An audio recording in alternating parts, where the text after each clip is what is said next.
Very good afternoon to you, and thank you so much for joining us on Ogtv Midday News. I'm Shemilori Makonju. 239 new confirmed coronavirus cases and 10 deaths were recorded in Nigeria. The 239 new cases are reported from 15 states: Plateau 116, FCT 33, Lagos 19, Ekiti 12, Kaduna 11, Ogun 11, Ebonyi 8, Benue 7, Abia 5, Delta 5, Ondo 4, Edo 3, Imo 2, Osun 2, and Bauchi 1. This has brought the total number of COVID-19 confirmed cases to 54,247, 42,010 discharged, and 1,023 deaths recorded in 36 states and the Federal Capital Territory. The Ogun State government has reaffirmed that the recently passed new pension reform bill by the State House of Assembly is in the best interest of its workforce. The new pension reform bill, still awaiting Governor Dapo Abiodun's assent, to enable government fulfill its obligations in the payment of gratuities and other workers' emoluments. In a statement by the Chief Press Secretary to the Governor, Kunle Shomori, the bill is, among other objectives, to harmonize and align some aspects of Ogun State Pension Law 2013 with the Pension Act of 2006.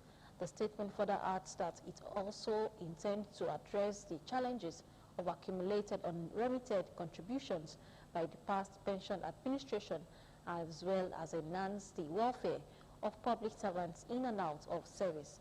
And all this came to the fore at a meeting between government team comprising Secretary to State Government, Mr. Tokunbo Talabi, the Chief of Staff to the Governor, Alhaji Salis Shuaib, Commissioner for Finance, Mr. Dapo Kubadejo, and the Head of Service, Alhaja Selmot Otun, with the labor movement led by the Chairman of the Nigeria Labour Congress Ogun State Council, Comrade Emmanuel Bankole. The labor appreciated the good intentions of government on the development, but however, expressed reservations about inadequate consultations with the supposed beneficiaries of the law.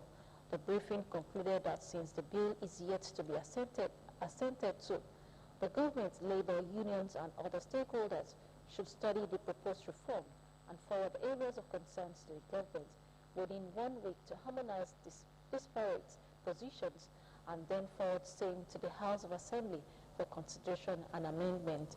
The meeting concluded with both the government team and labor expressing satisfaction with the cordial relationship existing between Prince Dapo Abiodun's administration and the labor as exhibited during the discussions. In the meantime, Ogun State House of Assembly has explained the reason behind the passage of the pension reform bill, saying it is imperative for the state government to utilize the urgent window of financial facility being provided by regulatory authorities to secure funds through bonds of defray outstanding gratuities of retirees, which necessitated the recent passage of the bill by the Assembly. The Speaker, Right Honorable Olakunle Oluomo, disclosed this while receiving the executive members of the state chapter of Nigeria Labour Congress NLC, led by Comrade Emmanuel Bankole, over the trending issues about the new bill at the Assembly Complex. Okemoson, Abeokuta, House of Assembly correspondent Kolawole Osho covered the meeting and his reports presented in this package. Speaker, Ogun State House of Assembly, Right Honorable Olakunle Oluomo, saw the need to engage the labor unions in the state over the trending issues generated from the recent passage of the pension reform bill, saying that the new law, which was subject to further amendments by the Assembly, arising from further engagements between the state government and labor unions with a view to addressing any grey area if discovered, got the unanimous and speedy approval of the lawmakers as a result of the short time frame issued by regulatory bodies for the state government to propose amendments to some of its laws to conform with stipulated standards as applicable at the national level. I want to say that the amendments bill that was just passed by the House is not cast in iron. It's subject to discussion, amendment or further amendment as a result of what you and the executive will come up with. We are proactive, we are labor friendly, we will not do anything that will hurt the feelings of the labor. We are only persuaded by the fact that those who want to give us the bond want our law to be the same thing as that of the national law. I just want to appeal to you that you should allow dialogue to reign in this matter. Speaker Oluomo thereafter reassured the labor unions that the Ninth Assembly would always remain worker-friendly and would continue to put in place relevant legislative instruments to promote industrial harmony between the state workforce and government. Earlier in his remarks, Chairman Nigeria Labour Congress, Ogun State Council, Comrade Emmanuel Bankole, lauded the Speaker for the engagement and called for further engagement on the part of the present administration with a view to further strengthening industrial harmony and correcting the anomalies put in place by the previous administrations on issues relating to workers' welfare. We look at it together, pros and cons, so that fears be allayed, and then we will agree. And then the law that will be so passed will be our law. But with proper engagement, together we can collectively agree. So, we've taken your word, we will go back to our members.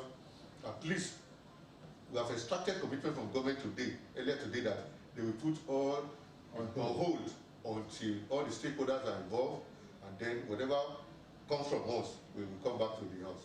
So that is... In another development, the State House of Assembly Committee on Public Accounts and Anti-Corruption has assessed the financial records of DS Adegbero Polytechnic, Itori, and State Hospital Ijebu-Ode with an invitation to the Polytechnic's former rector, Professor Olufemi Fatade, and the hospital's former Director of Finance and Accounts, Mr. Olasukomi Lawal, to appear before the lawmakers on Thursday, 11th September 2020.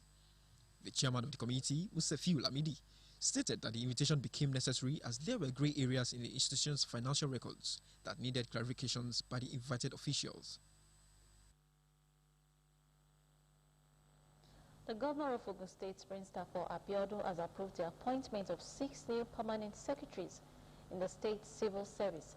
Named as permanent secretaries are Kehinde Onosoya, Johnson Odeyemi, Olukaode Ogunleye, Moses Adebayo, Engineer Latif Yusuf, and Mrs. Olushola Oshashono. Until their new appointments, these career officers were senior directors in the respective ministries, agencies, and parastatals.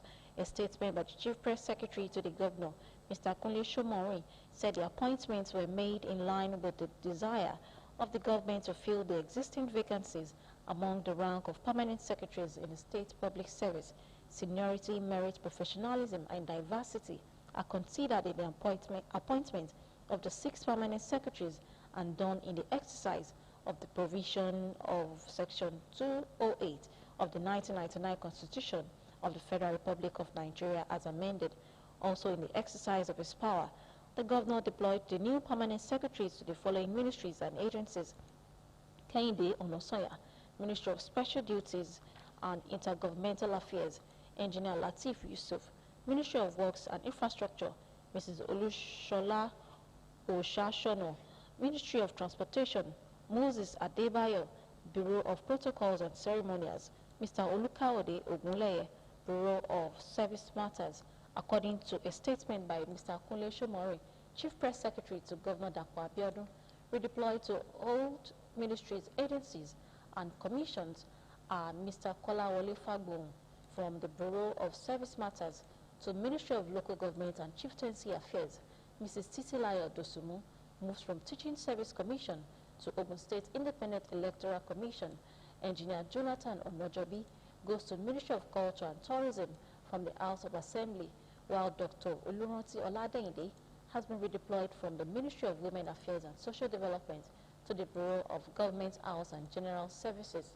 Also moved are Mrs. Melucia Ogunremi from the Ministry of Culture and Tourism to the Ministry of Women Affairs and Social Development, and Mr. Olurotimi Shotubo from the Ministry of Special Duties and Intergovernmental Affairs and Administration. While congratulating the new appointees, Governor Abiodun urges them to brace up for the challenges of their positions and apply themselves to the Building a Future Together agenda of the administration. Despite the capturing of fingers and faces to further secure transaction, which regulators see as a possible solution to bank fraud and money laundering that have given the country a bad name, the challenges still persist. Ogtv News takes a look at the economic effects of advanced free fraud in banking system in Nigeria and possible ways to curb the menace. Ido Fabajo reports. Nigeria banking sector is made up of the Central Bank of Nigeria, CBN, which is the apex bank and the regulator of the banking sector, commercial banks, merchant banks, development banks, and specialized banks. These banks deal on various financial instruments and development that are transferable and desirable in nature, notwithstanding the incidents of fraud and forgeries that tend to pose a serious bottleneck to proper functioning of the banking system. It has a huge negative effect on the image of the country. By averting this, it will bring about more confidence in our banking system, in our economic development plan. We have a lot to lose if we don't mitigate all this this advanced free fraud situation in the country and even beyond. The advanced free fraud is a confidence trade in which the target is persuaded to advance a sum of money in the hope of realizing a significant larger gain. This is very common and rampant among the bankers in Nigeria. The cost of fraud are always passed on the society in the form of increased customers' inconvenience, opportunity cost, unnecessary high prices of goods and services, and lack of infrastructure, as well as facilities that will aid the economy.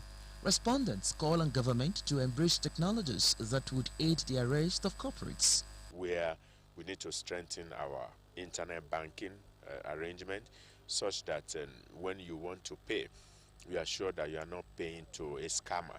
And so all of us can be comfortable that if I buy something from this platform, I am safe. If I pay on this platform, my card is safe. And if anything happens, I just inform the platform that is hosting all of them, and then they can track these people down. We must advance technologically, and we must advance by using the available tools, especially the youth, for positive impact other than leaving them just to be on their own and applying what they seem to know negatively. Banking system in Nigeria economy is a very vital sector, and its position in the economy cannot be overemphasized. Hence, all hands must be on deck to curb the menace of advanced free fraud in the nation's banking system. Ido Fabaju, Ogtv News.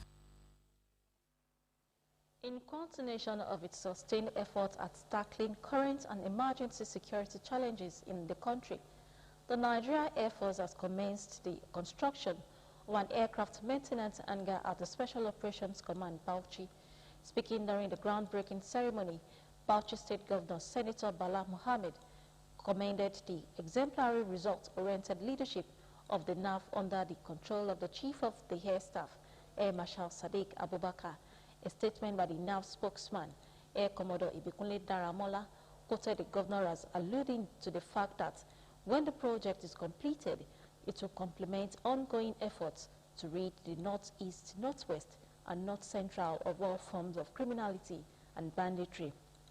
In his remarks, the Chief of the Air Staff, Air Marshal Sadiq Abubakar, stated that the flag-off of the construction of the aircraft maintenance hangar would significantly add value to the NAV's operation in the entire country. He said the strategic location of the hangar would ensure that the NAV engineers, technicians, aircraft, and other equipment that were to be deployed to Bauchi would be protected from the vagaries of weather.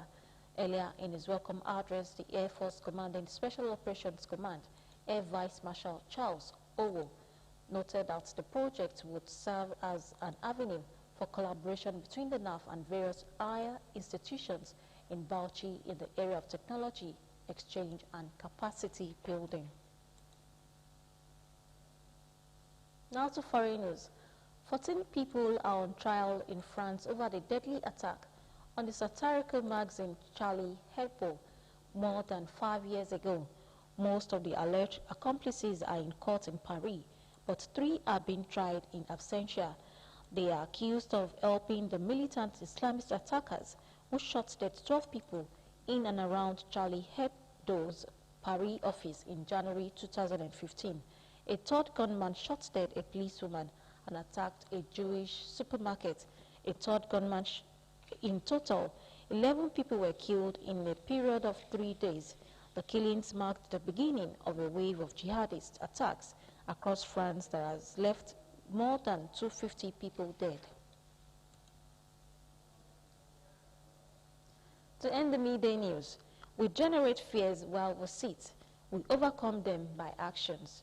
You can now watch us live on these platforms: Apple, Roku, Windows, BlackBerry, Facebook, and Android devices. You can also watch live on Ogtv website, www.ogtv.com.ng/live.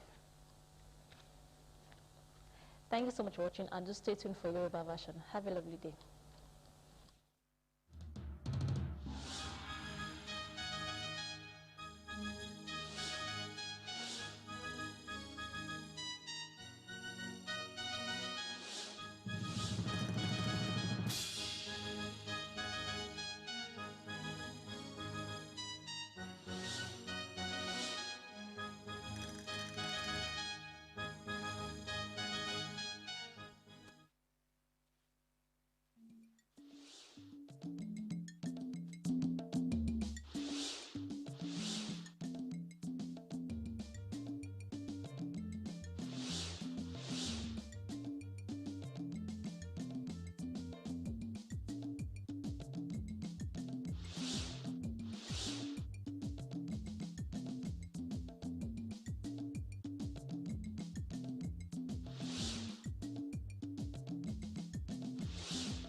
mo kí pé ẹ káàsán ẹsìnkú ọrọ̀ ajé látàárọ̀ ìròyìn ọ̀sán la mú wá fún yín láti iléeṣẹ́ tẹlifíṣàn ìpínlẹ̀ Ògùn tó kalẹ̀ sílùú Abẹ́òkúta. Olúwọlé Fátòkùn lóníròyìn yín. Òjìlénígba ó dín ẹyọkan èèyàn ìyẹn 239 ló tún ṣẹ̀ṣẹ̀ lùgbàdì àrùn